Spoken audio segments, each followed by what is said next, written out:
Hello friends, welcome to my YouTube channel KL study. Friends, MP TET वर्ग 2 आपकी जो चयन परीक्षा होने वाली है उसके लिए हम बायोलॉजी के यहाँ पर प्रैक्टिस सेट लगा रहे थे।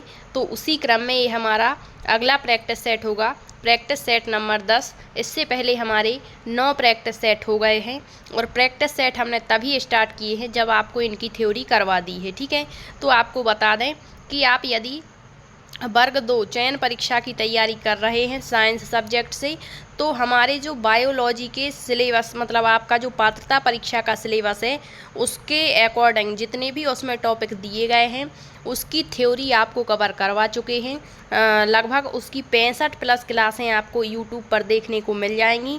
इसकी हमने अलग से प्लेलिस्ट बना दी है, एमपी टेट वर्ग 2 चयन परीक्षा बायोलॉजी के नाम से। तो आप सारी थ्योरी को पहले देखिए, उसके बाद आप ये प्रैक्टिस सेट लगाएंगे तो आपका एक बार दोबारा से यहाँ रिवीजन हो जाएगा।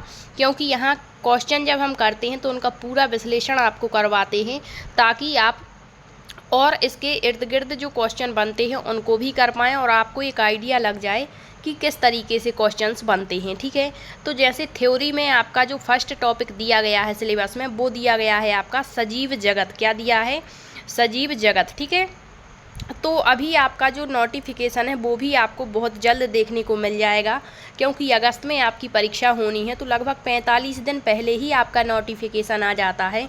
तो हो सकता है इसी महीने के लास्ट में आ जाए या फिर जुलाई के फर्स्ट वीक में आपको आपका नोटिफिकेशन देखने को मिल जाएगा और फिर उसमें आपकी और अच्छे से चीज़ें क्लियर हो जाएंगी कि क्या कुछ वहाँ पर आपका रहने वाला है। ठीक है, तो जो आपके टॉपिक्स हैं जैसे साइंस है या मैथ है तो उसके जो टॉपिक्स होते वो तो वही रहेंगे, ये बात तो बिल्कुल तय है। ठीक है, अब यहाँ पर आपको मेन सब्जेक्ट बस पूछा जाना है तो चीज़ों को थोड़ा सा समझ करके और डीप में आपको चीज़ों को पढ़ना है, बेसिक भी पढ़ना है। क्योंकि ऐसा नहीं है कि डायरेक्ट मतलब आपका जो एग्ज़ाम का लेवल रहेगा वो बिल्कुल मतलब जटिल रहेगा, ऐसा बिल्कुल नहीं होता है।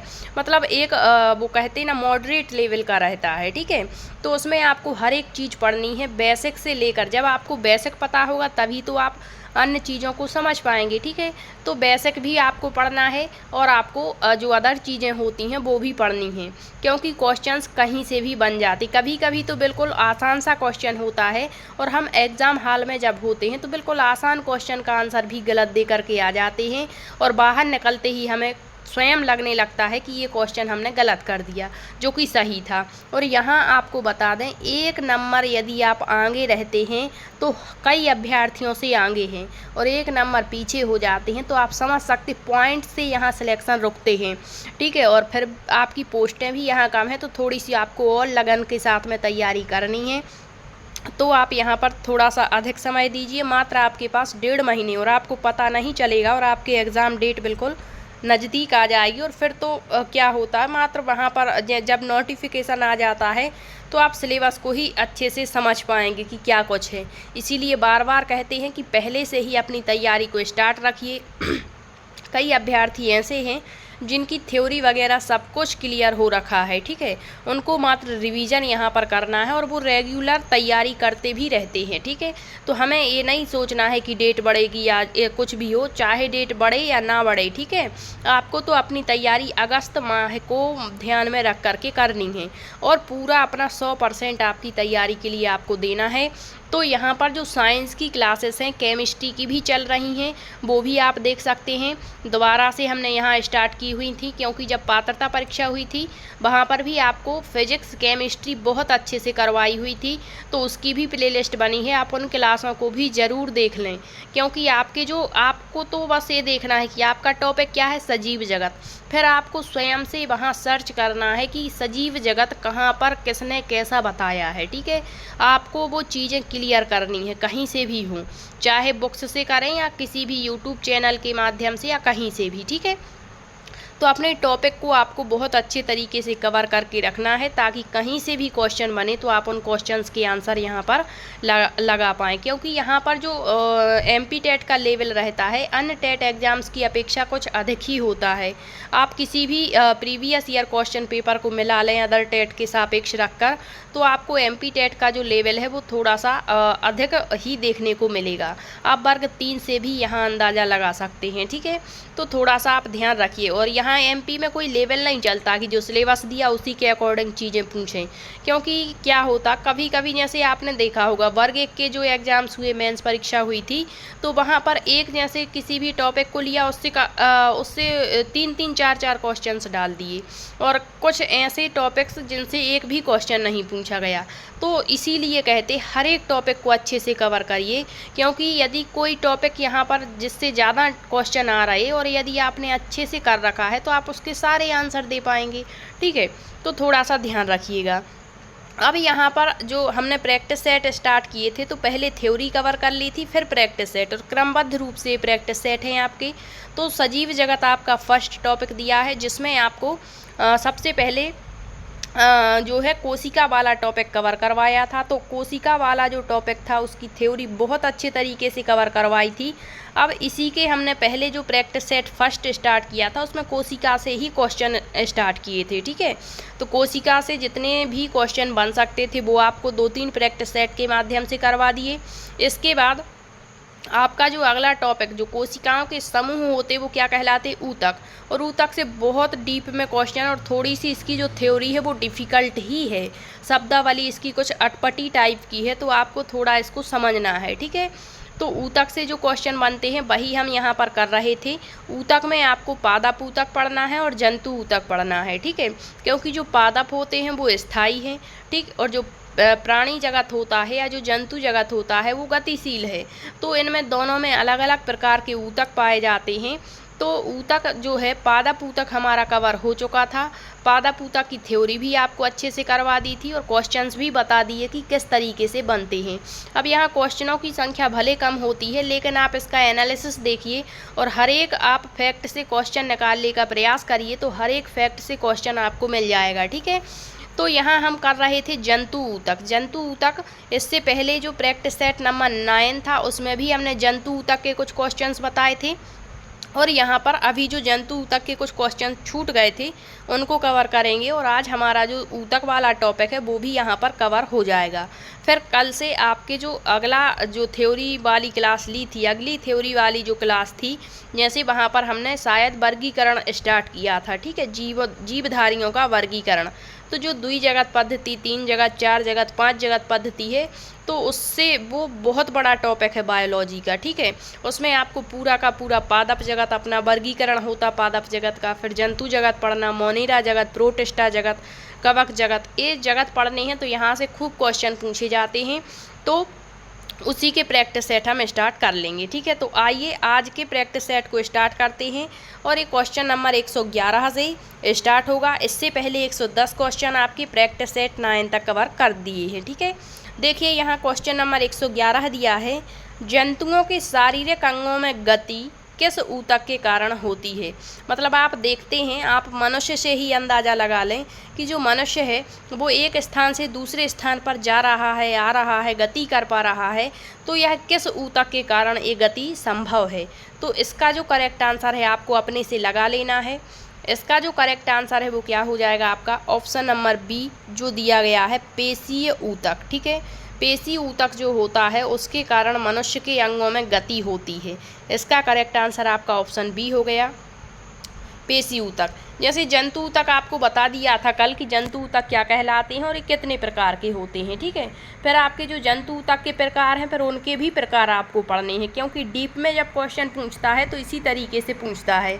अब देखिए थोड़ा सा पेशी ऊतक जिसे मस्कुलर टिश्यू कहते हैं, तो प्रचलन का मतलब होता है गति करना। ठीक है, तथा विभिन्न प्रकार की गतियों के लिए पेशी ऊतक की आवश्यकता होती है। पेशी ऊतक पेशी कोशिकाओं से बनते हैं। इस प्रकार के ऊतक की कोशिकाएं कैसी होती हैं, लंबी होती हैं। इन कोशिकाओं के भीतर पाए जाने वाले तरल को सार्कोप्लाज्म कहते हैं। इस सार्कोप्लाज्म में क्या होता है, आपका केंद्रक होता है। जंतुओं के शारीरिक अंगों में जो गति है वो किस ऊतक के कारण है, तो पेशी ऊतक के कारण है, ये आपको याद रखना है।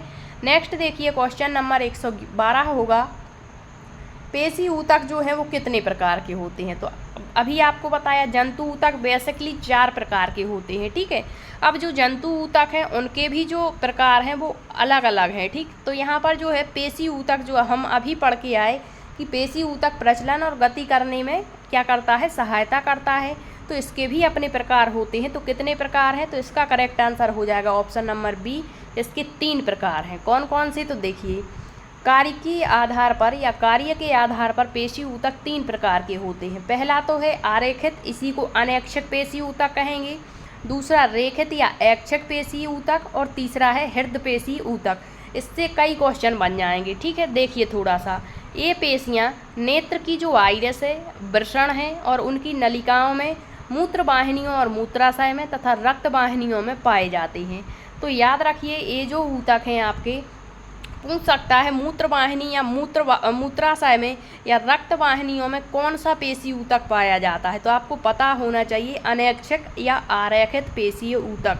नेक्स्ट है रेखित या ऐक्षिक पेशी। ये पेशियाँ जंतु के कंकाल से संबद्ध रहती हैं और इनमें ऐक्षिक गति होती है। नेक्स्ट है, इस प्रकार की पेशी से हृदय की भित्ति बनती है। तो पूछ सकता है कि वह कौन सा पेशी ऊतक है जिससे हृदय की भित्ति बनती है, तो वो हृदय पेशी ऊतक है, ठीक है। तो ये हो गए पेशीय ऊतक और उसके प्रकार। अब देखिए अगला क्वेश्चन है क्वेश्चन नंबर 113। जंतुओं के शरीर के मस्तिष्क, मेरुरज्जु और तंत्रिकाएं किस ऊतक से बने हैं? एक क्वेश्चन, ठीक है। या फिर मस्तिष्क में जितनी भी क्रियाएं होती हैं, किसी चीज़ को समझना, संवेदना, ग्रहण करना, प्रत्यक्षीकरण करना, ठीक है, तो ये जो चीज़ें होती हैं, पूछ लेगा कि किस ऊतक से बने हुए हैं। तो इसका जो करेक्ट आंसर हो जाएगा वो आपका ऑप्शन नंबर डी हो जाएगा, तंत्रिका ऊतक।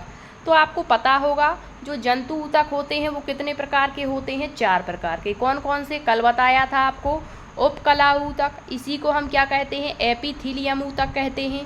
फिर दूसरा आपको प्रकार बताया था, कौन सा है आपका? तो एक यही है तंत्रिका ऊतक, 2 प्रकार हो गए। तीसरा आपको बताया था कौन सा होता है आपका? तो वो होता है, अभी आपको बताया, पेशी ऊतक। कौन सा होता है? पेशी ऊतक। और चौथा हो जाएगा आपका कौन सा? संयोजी ऊतक, ठीक है। तो जैसे आपको उपकला ऊतक बताया तो इसके अपने 4 प्रकार होंगे, तंत्रिका ऊतक, फिर पेशी ऊतक के 3 प्रकार पढ़ लिया आपने, ऐक्षिक, अनैक्षिक और हृदय पेशी, ठीक है। तो अब देखिए यहाँ दिया है जंतुओं के शरीर में मस्तिष्क, मेरुरज्जु और तंत्रिकाएं किस ऊतक के बने हैं? तो करेक्ट आंसर तो आपका ऑप्शन डी हो गया, किस ऊतक के बने हुए हैं? तंत्रिका ऊतक के। अब ये तंत्रिका ऊतक क्या है, नर्वस टिश्यू क्या है, तो ये मोस्ट इम्पोर्टेंट, यहाँ से कई क्वेश्चन बनेंगे, ठीक है। तो देखिए, शरीर के समस्त अंगों और कार्यों में सामंजस्य स्थापित करना तंत्रिका ऊतक की प्रमुख विशेषता होती है, क्योंकि जो मस्तिष्क है वही तो आपको संज्ञान में चीज़ों को लाता है कि ये चीज़ है, ये यहाँ पर है, मतलब हर एक चीज़, ठीक है। तो सामंजस्य जो स्थापित करवाता वो तंत्रिका ऊतक है। अब जंतुओं के शरीर के मस्तिष्क, मेरुरज्जु और तंत्रिकाएं किससे बने हैं? तंत्रिका ऊतक से बने हैं। तंत्रिका ऊतक संवेदना को शरीर के एक भाग से दूसरे भाग में भेजने का कार्य करता है। तंत्रिका ऊतक की इकाई न्यूरॉन या तंत्रिका कोशिका है। मोस्ट इम्पोर्टेंट क्वेश्चन, ये आपका पिछली बार पूछा भी गया था। तंत्रिका ऊतक की इकाई या तंत्रिका तंत्र की इकाई क्या कहलाती है? तो वो आपकी ऊतक कहलाती है। और यदि आपने बायोलॉजी के सारे थ्योरी वाले सेशन देखे हैं तो वहाँ आपने मानव शरीर के संरचनात्मक संगठन में तंत्रिका तंत्र भी पढ़ा होगा, क्योंकि आपको सारे के सारे तंत्र करवाए हुए, उत्सर्जन तंत्र क्या है, पाचन तंत्र आपका क्या है, किस चीज़ का अध्ययन कहाँ पर किया जाता है, सारी चीज़ें वहाँ हमने आपको तंत्रिका तंत्र बहुत डिटेल से बताया है। और तंत्रिका तंत्र में वहाँ फिर से आपको तंत्रिका ऊतक के बारे में बताया था, ठीक है। तो जो तंत्रिका तंत्र होता है इसकी इकाई न्यूरॉन कहलाती है। अब तंत्रिका कोशिका के ये जो 3 भाग होते हैं इनके बारे में भी आपको चित्र के माध्यम से बताया था कि ये क्या कहलाते हैं। तो ये भी आपको याद रखना है, 3 भाग, एक तो साइटोन, डेंड्रन और एक्सॉन, ये तंत्रिका ऊतक के या तंत्रिका कोशिका के भाग होते हैं। अब जो न्यूरॉन होता है उसी को हम हिंदी में तंत्रिका कोशिका कहते हैं, ये भी याद रखिए, ठीक है। कभी कभी पूछ लेता है तंत्रिका ऊतक की इकाई क्या है, न्यूरॉन ऑप्शन में नहीं है तो आपको तंत्रिका कोशिका लगाना है, ठीक है। अगला क्वेश्चन देखिए, मानव शरीर की सबसे लंबी कोशिका कौन सी है? मोस्ट इम्पोर्टेंट क्वेश्चन है आपका। मानव शरीर की सबसे लंबी जो कोशिका मानी जाती है वो आपकी तंत्रिका कोशिका ही है। कौन सी है? तंत्रिका कोशिका। ऑप्शन ए बिल्कुल सही हो जाएगा। अब यहाँ देखिए थोड़ा सा ध्यान रखना, मानव शरीर की सबसे लंबी की बात की गई है। यदि यहीं पर पूछ लेगा कि मानव शरीर की सबसे बड़ी कोशिका कौन सी है, और पूछ लेगा मानव शरीर की सबसे छोटी कोशिका कौन सी है। तो ये भी ध्यान रखना, यहाँ मानव शरीर की बात कर रहा है। अभी कुछ दिन पहले हमने कम्युनिटी में एक ऑप्शन डाला हुआ था कि मानव शरीर की सबसे छोटी कोशिका कौन सी है, तो वहाँ सभी ने गलत ऑप्शन टिक किया हुआ है, माइकोप्लाज्मा सबने लगा दिया है, जबकि हमने मानव शरीर का पूछा था। ठीक है, तो यहाँ सबसे लंबी की बात करता है, मानव शरीर की सबसे लंबी कोशिका तो वो तंत्रिका कोशिका है। मानव शरीर की सबसे बड़ी कोशिका तो वो मादा के अंडाणु कोशिका कहलाती है। और आपके मानव शरीर की सबसे छोटी कोशिका तो नरभाग होता है, जो शुक्राणु होता है। ठीक है, तो ये आपको याद रख लेना है। नेक्स्ट देखिए, यहाँ पर तंत्रिका कोशिका ये दिए हैं आपके तीनों क्वेश्चंस के आंसर। सबसे लंबी कोशिका तंत्रिका कोशिका है, जिसकी इकाई क्या होती है, आपकी न्यूरॉन होती है। मानव शरीर की सबसे छोटी कोशिका शुक्राणु है, जो कि नरभाग है। और मादा की सबसे बड़ी कोशिका होती है अंडाणु, मानव शरीर की ये सबसे बड़ी मानी जाती है। ठीक है, अब देखिए अगला क्वेश्चन है, क्वेश्चन दिया है तंत्रिका कोशिका की इकाई क्या है। तो ये क्वेश्चन आपके पूछे जा चुके हैं। तो तंत्रिका कोशिका की इकाई अभी आपको बताया न्यूरॉन है। नेक्स्ट, तंत्रिका ऊतक की इकाई न्यूरॉन या तंत्रिका कोशिका होती है। अब देखिए, यहाँ कल भी इसके बारे में कुछ जिक्र हुआ था, जो एरियोलर संयोजी ऊतक ये किसे जोड़ता है। तो एक तो आपको पता होना चाहिए कि जो संयोजी ऊतक है वो क्या कहलाता है। संयोजी ऊतक में आपके कौन कौन से अंग आ जाते हैं, जैसे यहाँ कल हमने आपको बताया, जैसे एरियोलर जो ऊतक है ये भी संयोजी ऊतक है। इसके बाद आपको जो वसा बताया था वो भी क्या है, संयोजी ऊतक का ही उदाहरण है। रक्त क्या है आपका, एक संयोजी ऊतक है। इसके बाद आपका जो प्लाज्मा है वो भी क्या है, संयोजी ऊतक है। अस्थि उपास्थि क्या है आपका, ये भी संयोजी ऊतक है। तो यहाँ क्वेश्चन पूछा है कि जो एरियोलर ऊतक है, संयोजी ऊतक, ये किसको जोड़ता है, क्या अस्थि से अस्थि को जोड़ेगा, अस्थि से उपास्थि को जोड़ेगा, वसाकाय को पेशी से जोड़ेगा, या त्वचा को पेशी से जोड़ेगा। तो इसका जो करेक्ट आंसर है वो हो जाएगा आपका ऑप्शन नंबर डी। त्वचा को किससे जोड़ता है, ये पेशियों से जोड़ता है। कल के प्रैक्टिस सेट में एक क्वेश्चन पूछा था कि जो मानव शरीर के लिए सबसे ऊपरी सतह पर जो ऊतक पाया जाता है, या जो सुरक्षात्मक आवरण आपका सतह का बनाता है, शरीर की सतह का, वो कौन सा ऊतक होता है। तो वो आपका उपकला ऊतक था। ठीक है, उपकला या उसी को क्या कहते हैं, एपिथीलियम ऊतक। तो इसका जो करेक्ट आंसर ऑप्शन डी है। अब देखिए थोड़ा सा यहाँ जो अस्थि से अस्थि को जोड़ता है उसको क्या कहते हैं, लिगामेंट। क्या कहते हैं, लिगामेंट। मांसपेशियों को अस्थि से जो जोड़ता है वो टेंडम कहलाता है, और मांसपेशी को मांसपेशी से जोड़ता है तो सेल एक्सर जिसको कहते हैं। तो ये तीन आपको फैक्ट मोस्ट रूप से याद रखने हैं, मोस्ट इम्पोर्टेंट ये रहेंगे। अब देखिए एरियोलर ऊतक है क्या, तो ये एक तो संयोजी ऊतक है। अब देखिए त्वचा और मांसपेशियों को किससे जोड़ता है, त्वचा को पेशी से जोड़ता है। रक्त नलिका के चारों ओर तथा नसों और अस्थि मज्जा में यह पाया जाता है। तो ये भी पूछ सकता है कि ये कहाँ पाया जाता है। यह अंगों के भीतर की खाली जगह जो पड़ी रहती है उनको भर देता है। आंतरिक अंगों को सहायता भी करता है, और ऊतकों की मरम्मत में भी ये सहायक होता है। ठीक, नेक्स्ट देखिए अगला क्वेश्चन, किस ऊतक का प्रमुख कार्य अन्य ऊतकों को सहारा देना और उन्हें आपस में सहयोग करना होता है। तो इसका जो करेक्ट आंसर हो जाएगा वो आपका ऑप्शन नंबर ए हो जाएगा, संयोजी ऊतक। ठीक है, अब संयोजी ऊतक के बारे में कल आपको डिटेल से बता रखा है। अब देखिए अगला क्वेश्चन है, ऊँट का जो कुबड़ है वो किस ऊतक से बना हुआ है। तो जो ऊँट का कुबड़ होता है उसमें क्या जमा होती, वसा जमा होती है। तो वसा ऊतक से, और वसा एक प्रकार का कैसा ऊतक है आपका, तो ये संयोजी ऊतक है। ठीक है, ये भी आपको याद रखना है। तो यहाँ यदि वसा नहीं दिया होता तो फिर संयोजी ऊतक सही हो जाता, लेकिन यहाँ वसा दिया है तो बिल्कुल वसा ऊतक इसका करेक्ट आंसर है। नेक्स्ट है, कौन सा ऊतक न्यूरॉन्स का बना है जो संवेदना को प्राप्त और संचालित करता है।